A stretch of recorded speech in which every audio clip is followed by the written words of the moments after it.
memberkati baik dalam kehidupan kita maupun kehidupan orang lain. Itu terambil dari Yakobus pasal yang kedua. Mari kita lihat bersama-sama Bapak Ibu. Yakobus pasal yang kedua ayat 14 sampai dengan 17. Demikian firman Tuhan.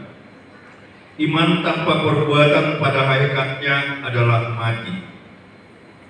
Apakah gunanya saudara-saudaraku jika seorang mengatakan bahwa ia mempunyai iman, padahal ia tidak mempunyai perbuatan? Dapatkah iman itu menyelamatkan dia?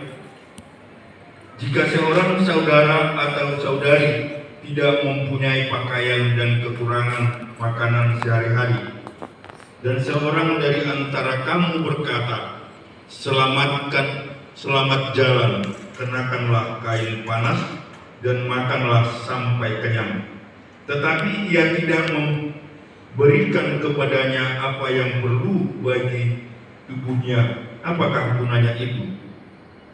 Demikianlah juga halnya dengan iman. Jika iman itu tidak disertai perbuatan, maka iman itu pada hakikatnya adalah mati. 18. Tetapi mungkin ada orang berkata padamu ada iman dan padaku ada perbuatan.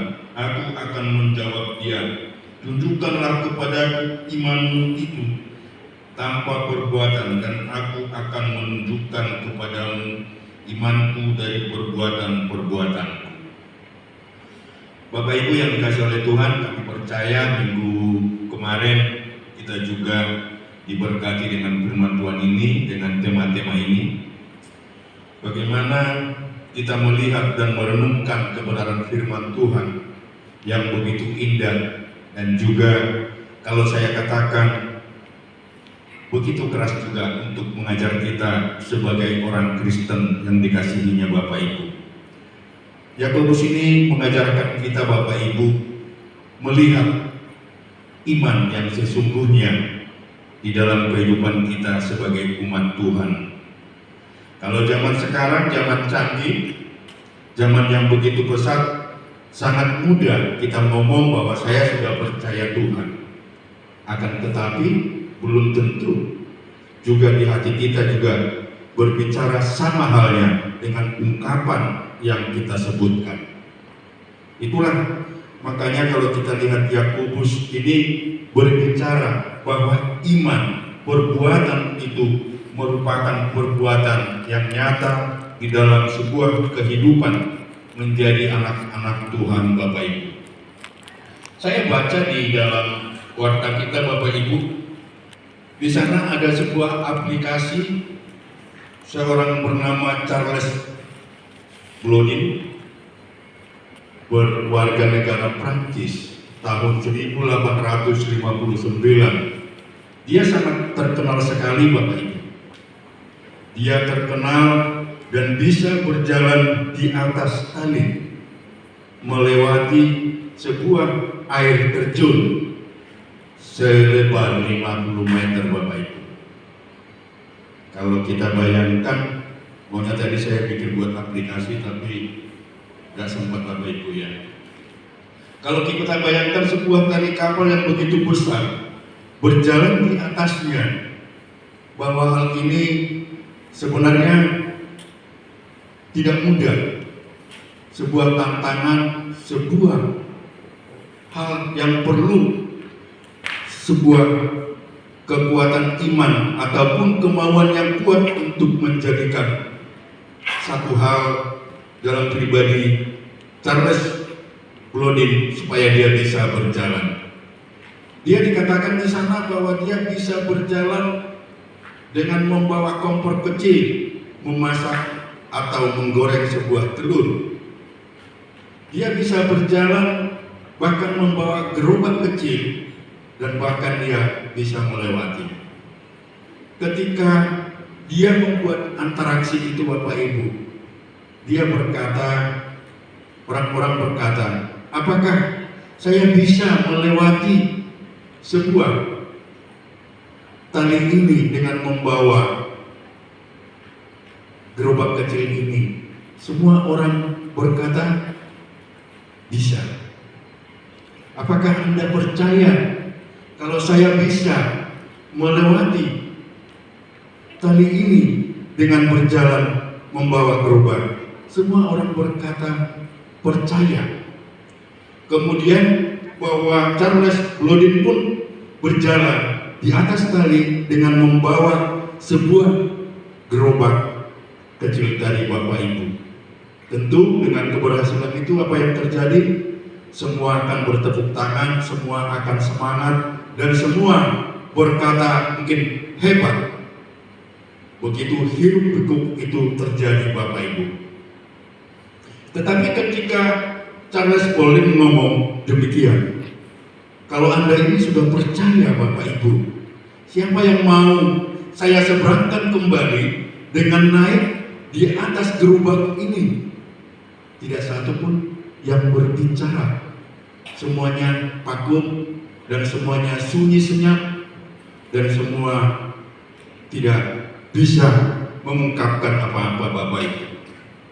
Di sini orang muda berkata percaya, tapi ketika mereka diuji, mereka ingin dibawa dalam gerobak ini kembali, mereka tidak mampu dan tidak bisa berpegang kepada apa yang dikatakan tadi dengan percaya. Saya mau menyampaikan kepada kita Bapak Ibu, percaya tidak hanya mengungkapkan sebuah kata, tapi percaya kepada Tuhan bahwa kita sudah hidup di dalam Tuhan itu sendiri. Jadi kita tidak bisa seperti penonton tadi mengatakan hebat bisa lewat, tapi ketika dia akan dibawa dengan di atas ini tidak berani dan tidak mampu. Padahal dia percaya dengan Charles Blodin ini bisa membawa gerobak itu Bapak Ibu. Artinya dia akan selamat kepada tujuan di seberang jalan sana, di seberang sungai sana. Ini menggambarkan bahwa bagaimana umat Tuhan sesungguhnya Bapak Ibu. Kita percaya dan mau menyerahkan diri kita sepenuhnya kepada Tuhan kita Yesus Kristus. Jadi itu iman yang dikatakan tadi, bahwa iman kita memang sungguh-sungguh mau iman yang percaya sesungguhnya, percaya yang benar-benar bahwa Tuhan ada bersama kita senantiasa Bapak Ibu.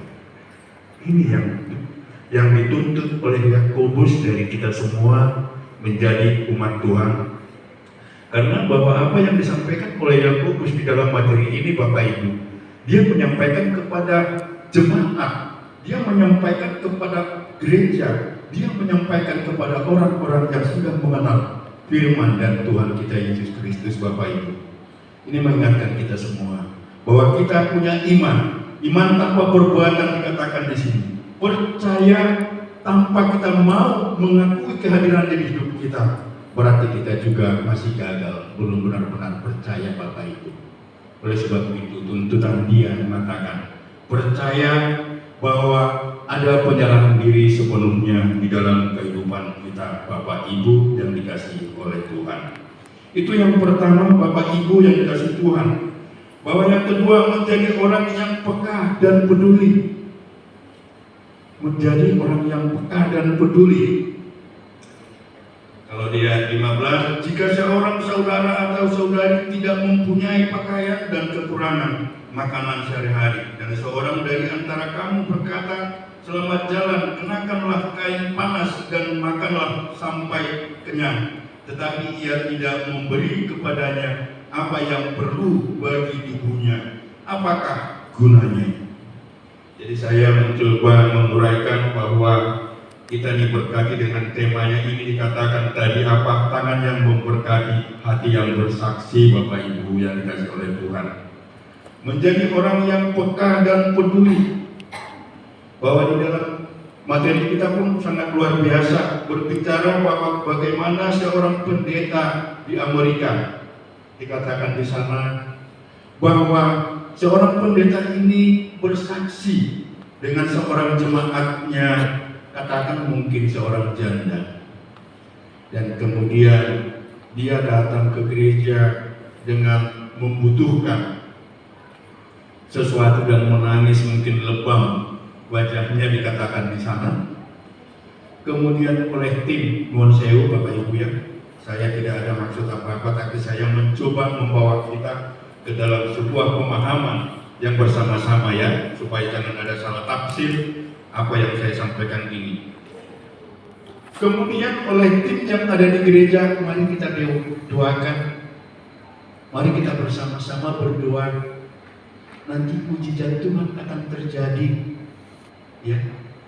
Dan hal itu tidak salah sih, kita berdoa dan kita mengungkapkan bagaimana supaya Tuhan bekerja berkarya di dalam kehidupan mereka, Bapak Ibu yang dikasihi oleh Tuhan. Tetapi setelah selesai berdoa, dari tim yang dikatakan oleh pendeta tadi, tidak satu pun bertanya, Bapak Ibu, berapa sih Bu uang yang dibutuhkan oleh anakmu supaya bisa untuk ujian? Atau mungkin tidak ada pun berkata seberapa besar yang dibutuhkan. Tapi semuanya dengan pribadi masing-masing disebutkan di materinya di sana. Mereka pergi pulang ke rumah masing-masing dengan keindahan masing-masing, dengan kesenangan masing-masing. Bapak Ibu yang dikasihi oleh Tuhan, ini kita mau dikatakan tidak menyentuh sebuah hati si ibu tadi, Bapak Ibu, yang kemudian si pendeta katakan dan kemudian bersaksi, melihat ternyata yang diminta ibu itu sebenarnya sangat kecil sekali, Bapak Ibu, jika dipikul orang banyak, kan kira-kira begitu, Bapak Ibu. Jadi di sini mengilustrasikan, dia katakan bahwa kita sebagai orang jemaat Tuhan, kita menjadi seorang gereja, tidak membuat hanya sebuah kebiasaan-kebiasaan saja, tetapi menciptakan sebuah kepekaan dalam hidup kita bersama-sama. Peka, dan kita mau mengerti bahwa apa sebenarnya kepedulian satu dengan yang lain, Bapak Ibu. Tidak musiman, Bapak Ibu, dikatakan di materi, nanti bisa baca lagi di sana. Kita tidak menjadi hanya seorang yang musiman, tetapi kepekaan kita adalah kepekaan yang dari Tuhan, bahwa hati kita tersentuh dengan apa yang dibilang si ibu tadi itu, Bapak Ibu yang kasih Tuhan, bahwa apa yang kita doakan di sana, kita berdoa menjadi tim doa, bahwa kita ini sungguh-sungguh sebenarnya mau membawa ibu ini untuk sungguh-sungguh diselamatkan, Bapak Ibu yang dikasihi oleh Tuhan. Jadi kita bersyukur ya, materi satu minggu ini saya melihat memang luar biasa. Firman Tuhan ini mengingatkan kita semua bagaimana kita menjadi anak-anak Tuhan yang sungguh-sungguh dikatakan di sini. Kalau kita bilang iman tanpa perbuatan pada hakikatnya adalah mati. Ini pun menurut saya terlalu jelas banget judulnya. Perikopnya terlalu jelas banget. Kadang-kadang membuat kita tidak bisa terima kan gitu ya. Tetapi di sini yang dia tuntut dalam firman Tuhan, bagaimana kepekaan, kepedulian kita menjadi sesama jemaat Tuhan, melihat orang-orang yang mungkin mereka butuh sebuah perhatian dan butuh sebuah kasih yang sesungguhnya, Bapak Ibu. Kasih itu adalah akan membawa kita kepada sebuah hal yang sangat menguatkan satu dengan yang lain, Bapak Ibu yang dikasihi oleh Tuhan. Kita melihat bahwa pertolongan Tuhan itu ketika kita berbicara ada kepekaan, ada perhatian, ada kepedulian akan menyelamatkan orang lain, Bapak Ibu yang dikasihi Tuhan. Tidak jarang kita melihat banyak jemaat-jemaat Tuhan yang akhirnya mungkin mundur dari gereja, mundur dari persekutuan, karena mereka juga tidak merasakan di sana ada kepedulian satu dengan yang lain, karena di sana tidak ada sebuah saling mendukung yang mungkin membuat mereka merasa diberkati, Bapak Ibu yang dikasihi oleh Tuhan. Firman ini mengingatkan kita, Bapak Ibu, mari kita melihat bahwa iman yang kita miliki itu adalah memang iman yang percaya kepada Tuhan, Bapak Ibu yang dikasihi oleh Tuhan. Kita bangga punya Tuhan. Amin, Bapak Ibu ya. Amin. Saya bersyukur kalau saya berjalan dengan kami, dengan baru-baru ini anak kami diberkati tempat ini. saya juga merasa tersanjung. Saya bayangkan persiapan di gereja yang begitu peduli sama kami, semuanya lengkap. Saya tersanjung. Saya merasa Tuhan berkarya Bapak Ibu, baik di dalam hidup saya, dan saya percaya di dalam hidup kita semua Bapak Ibu. Hal-hal yang sama tentu tidak seketika, tapi berkesinambungan yang akan berjalan ke depan apapun yang ada di gereja. Dan saya juga merasakan kalau kami jalani dari perjalanan kami mulai awal, saya mau pernikahan anak saya itu mulai Januari, kami sudah persiapkan Bapak Ibu. Saya mempersiapkan bagaimana saya mendekati orang-orang yang harus berperan di sana, bagaimana saya harus untuk bisa mempercayakan mereka agar mereka itu bisa mengerti Bapak Ibu. Karena memang di dalam pernikahan anak saya itu kalau satu suku mungkin mudah, tapi karena dari dua suku yang berbeda, tetapi keuntungan saya adalah mereka adalah satu iman dalam Tuhan. Jadi saya perlu prosesi yang harus saya jalani, yang kami harus lewati. Secara manusia, saya tidak pernah merasakan mungkin gini sesukses apa yang saya pikirkan. Mulai dari di gereja saya buat acara, sebenarnya di dalam gereja itu pun saya ini ibaratnya mimpi, nggak melihat, kok nggak bayangkan sebegitu banyak orang yang hadir. Tetapi faktanya ya seperti itu, luar biasa. Tuhan juga gerakan dan ada orang-orang peduli, mereka untuk menyokong saya, mendukung saya supaya menyukseskan pernikahan anak kami. Demikian juga dengan di acara final tanggal 4 kemarin Bapak Ibu. Kalau saya melihat di gedung, saya sempat kaget Bapak Ibu. Saya nggak menyangka, tapi itu semua Tuhan punya rencana Bapak Ibu. Tuhan punya rencana. Kalau saya melihat, kalau saya mau ngomong mungkin besok satu ketika akan berbicara ke Ibu Pendeta, saya tanggal 28 Desember firman di sini. Saya duduk di sana, saya sebenarnya sudah melihat di sini buih air yang begitu banyak Bapak Ibu. Tantangan saya sungguh berat waktu itu. Tantangan saya sungguh berat. Tapi saya pegang bahwa tantangan itu tidak akan pernah mengalahkan saya. Tantangan itu akan bisa kami lalui Bapak Ibu. Jadi itu saya pegang dan saya buat di hati saya sampai sekarang. Saya buat bagus-bagus. Apa penglihatan yang saya lihat ketika berdoa Bapak Ibu? Ini kita melihat tadi supaya kita mau melihat bahwa kita ini mau melihat kepedulian tadi Bapak Ibu yang dikasih Tuhan, menjadi orang yang peka dan peduli Bapak Ibu, dan menjadi orang yang senantiasa kita benar-benar adalah orang yang percaya mengenal dengan iman kita yang sesungguhnya Bapak Ibu yang dikasihi oleh Tuhan. Dan yang ketiga yang kami sampaikan adalah mari kita mempraktikkan kasih dalam kehidupan kita pribadi lepas pribadi, di dalam keluarga kita pribadi lepas pribadi. Tidak hanya mengajarkan bahasa kasih dikatakan di materi ini, tapi kita mau mengatakan bahwa mengajarkan kasih yang dari Tuhan itu yang sesungguhnya menjadi sebuah bagian pribadi hidup umat Tuhan. Ini sehingga